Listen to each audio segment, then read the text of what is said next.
Hello rose lovers and welcome back to my channel for another pruning video.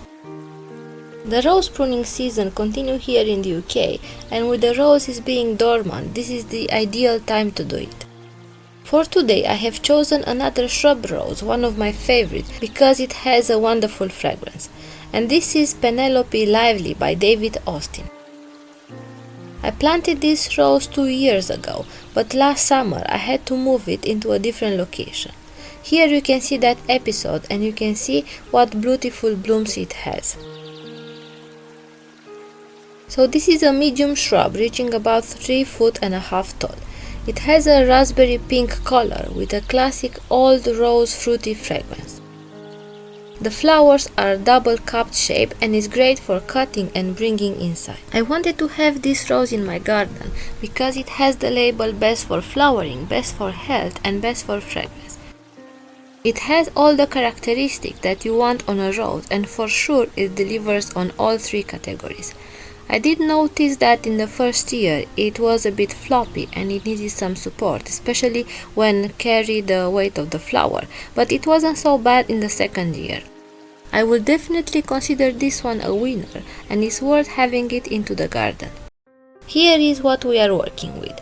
I will start by removing all leaves so I can better see the structure and what I am doing. The same rules that I mentioned in my previous episodes about pruning apply here, and that is to remove everything that is dead, disease, damage or crossing.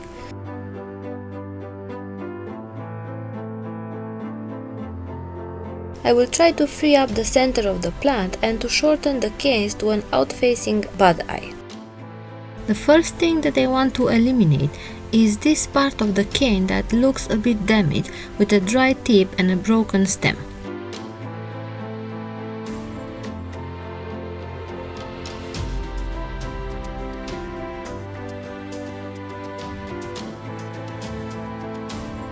This one is growing into the center of the plant, so I will eliminate.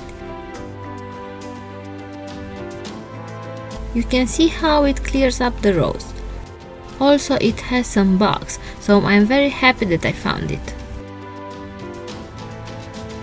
This one is growing towards the center of the plant, so it must go as well. Now I'm thinking to eliminate this old stem and I will try to keep the one behind. They are rubbing on each other, so one of them must go, and I'd rather keep the fresh growth one if it's strong enough. This is quite old and I don't want to keep it. Next I will shorten a few canes to an out-facing bud eye.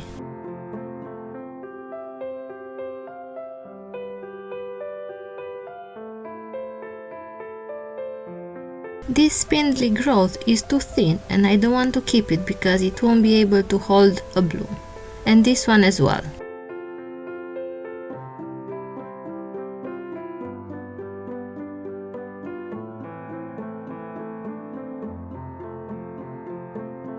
The next 2 canes I'm going to shorten to an out-facing bud eye.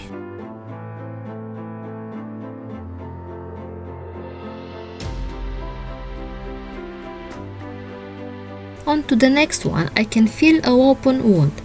This was easy to miss because it was underneath the cane. You don't want to keep this one on your rose as it can be the entry point for a lot of infections and disease. Next I will shorten a few canes and I will tidy up the dry tip.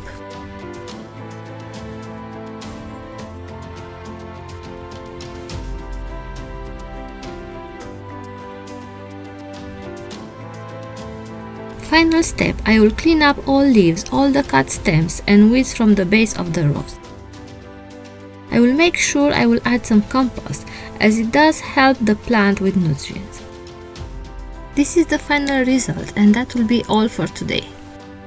You can see the rose clean with an open center and ready for spring. Thank you for watching and stay tuned for another pruning episode. Bye!